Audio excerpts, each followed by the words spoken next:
আসসালামু আলাইকুম।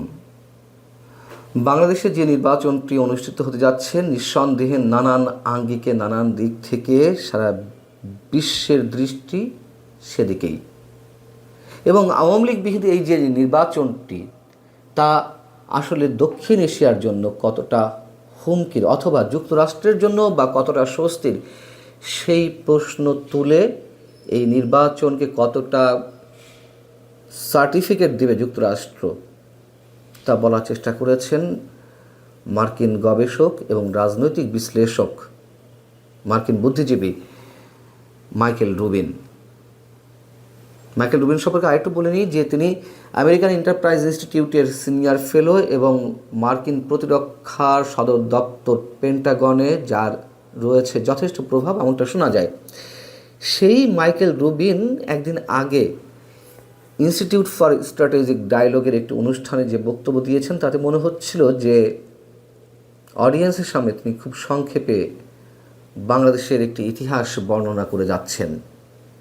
তিনি মন্তব্য করছেন শুরুতেই যে প্রেসিডেন্ট ডোনাল্ড ট্রাম্পের দ্বিতীয় মেয়াদের একটি অপ্রত্যাশিত সংকট এ সপ্তাহেই বাংলাদেশে ঘটতে যাচ্ছে। নির্বাচনকে উদ্দেশ্য করে তিনি বলছেন,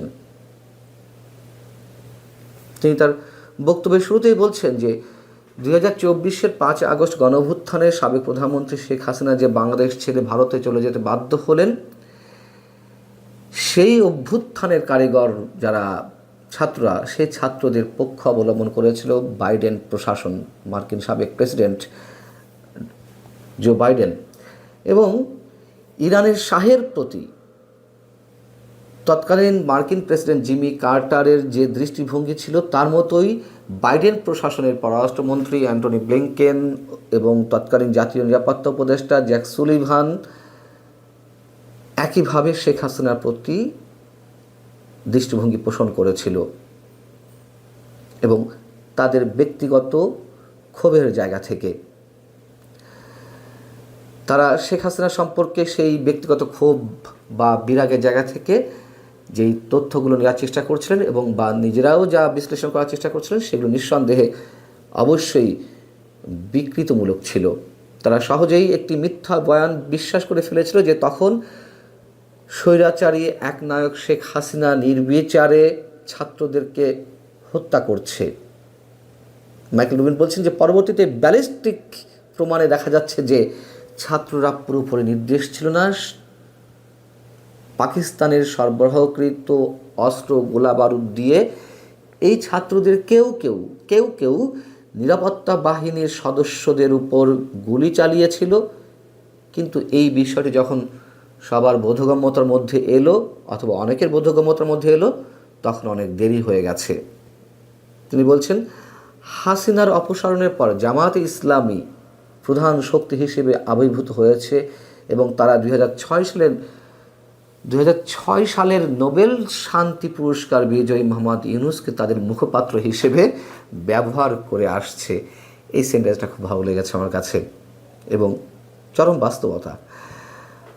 পশ্চিমাদের কাছে ডক্টর মোহাম্মদ ইউনূস একটি নিখুঁত প্রতিচ্ছবি, মাইকেল রুবিন বলছেন, এবং তিনি বিল ক্লিন্টন আর হিলারি ক্লিন্টনের সঙ্গে দীর্ঘদিনের বন্ধুত্বের সুবাদে তিনি ক্লিন্টন গ্লোবাল ইনিশিয়েটিভের নিয়মিত বক্তা, এমনকি তিনি দ্য এল্ডার্সের সদস্য। এল্ডার্স হচ্ছে একটি সংগঠন বা জোট সাবেক বিশ্ব নেতাদের, যেই সংগঠনটি দাবি করে যে তারা মানবাধিকার এবং আন্তর্জাতিক আইনের পক্ষে সবসময় দাঁড়ায়, কিন্তু কার্যত তা নয়। সেটি নিয়েও নানান ধরনের বিতর্ক রয়েছে। যদিও এই সংগঠনের সদস্যদের মধ্যে রয়েছে প্রয়াত জিমি কার্টার এবং নেলসন ম্যান্ডেলা। তিনি বলছেন যে অ্যাকচুয়ালি বাংলাদেশের মানুষ ডক্টর মোহাম্মদ ইউনূসকে যেভাবে চিনে আসছেন বা এখনও চিনছে আরও বেশি করে, তাদের সামনে ডক্টর ইউনূসের যে ভাবমূর্তি, বাইরের পৃথিবী ডক্টর ইউনূসকে যেভাবে চেনে তার মধ্যে বিস্তর ফারাক, বিস্তর পার্থক্য। এবং এই ডক্টর ইউনূস সরকার আসার পর থেকে বাংলাদেশের কারাগার থেকে দণ্ডিত সন্ত্রাসীদের মুক্তি দেওয়া হয়েছে এবং ইসলামপন্থী চরমপন্থীদের স্বাভাবিকীকরণ করেন যারা বাংলাদেশের ক্ষুদ্র খ্রিস্টান বা সংখ্যালঘু হিন্দুদের উপরে নির্যাতন চালিয়ে আসছে, লক্ষ্যবস্তুতে টার্গেট করেছে। এটা মাইকেল রুবিন বলছেন এবং তিনি এই জায়গায় এসে ডক্টর মোহাম্মদ ইউনূসকে তুলনা করেছেন মিয়ানমারের কথিত গণতান্ত্রিক নেত্রী অং সান সুচি। যদিও মাইকেল রুবিন অনেক পরে এসে এই তুলনাটি করেছেন, বাংলাদেশের মানুষ অনেক আগে থেকেই এই তুলনা করা শুরু করে দিয়েছেন। তিনি বলছেন কার্যত ডক্টর মোহাম্মদ ইউনূস বার্মিজ রাজনীতিক, যেহেতু যুক্তরাষ্ট্র এখনও মিয়ানমারকে মিয়ানমার বলে না, তারা বর্মা হিসেবে ট্রিট করে, সেই জায়গা থেকে তিনি বলছেন যে ডক্টর মোহাম্মদ ইউনূস বার্মিজ রাজনীতিক ও সাবেক নোবেল বিজয়ী অং সান সুচির মতো আচরণ করেন সংখ্যালঘুদের প্রতি অসহিষ্ণুতা প্রকাশ পাওয়ার পর, যার আভা ম্লান হয়ে যায়। অর্থাৎ তিনি বলতে চেয়েছেন যেহেতু আমরাও সবাই আশা করেছিলাম যখন কিনা অং সান সুচি মিয়ানমারের স্টেট মিনিস্টার হলেন, তখন বিশ্ববাসীর ধারণা ছিল, শুধু আমাদের না, যে তিনি সেখানকার সংখ্যালঘু রোহিঙ্গা জনগোষ্ঠীর প্রতি সহানুভূতিশীল হবেন, তাদের পক্ষে অবস্থান নেবেন, তাদের নাগরিকত্ব দেওয়ার বিষয়টি তিনি নিষ্পত্তি করবেন। কিন্তু উল্টো দেখা গেল যে অং সান সুচি সগৌরবে রোহিঙ্গাদের বিরোধিতা করতে লাগলো। রোহিঙ্গাদেরকে মানুষ হিসেবে স্বীকৃতি তিনি দিতে চাইলেন না, নাগরিক হিসেবে স্বীকৃতি দিতে চাইলেন না, এবং তার কথাবার্তা, তার কর্মকাণ্ডে এমন মনে হলো যে তারা মানুষ নন। সেই জায়গাটিতে ডক্টর মোহাম্মদ ইউনূসকে তুলনা করছেন মাইকেল রুবিন। তিনি বলছেন যে ইউনূসের দল বৃহস্পতিবার বা 12ই ফেব্রুয়ারিতে যে নির্বাচনের জন্য নির্ধারণ করেছেন তাতে আওয়ামী লীগকে নিষিদ্ধ করেছে। ফলে বাংলাদেশিদের সামনে কেবল উগ্র ইসলামপন্থী বনাম উগ্র ইসলামপন্থী, মানে বিএনপিকে তিনি ইসলামপন্থী হিসেবে উল্লেখ করতে চেয়েছেন। এই জায়গাটিতে হয়তো কারো কারো দ্বিমত থাকতে পারে।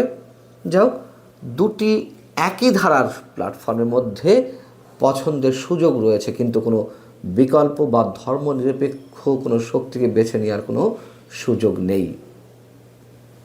এবং এখানে লক্ষণীয় শুধু এই জায়গাটি ছাড়া, তাও বিএনপি নামে উল্লেখ করেনি, আর কোথাও বিএনপির উদ্দেশ্যে মাইকেল রুবিন কিছু বলেননি।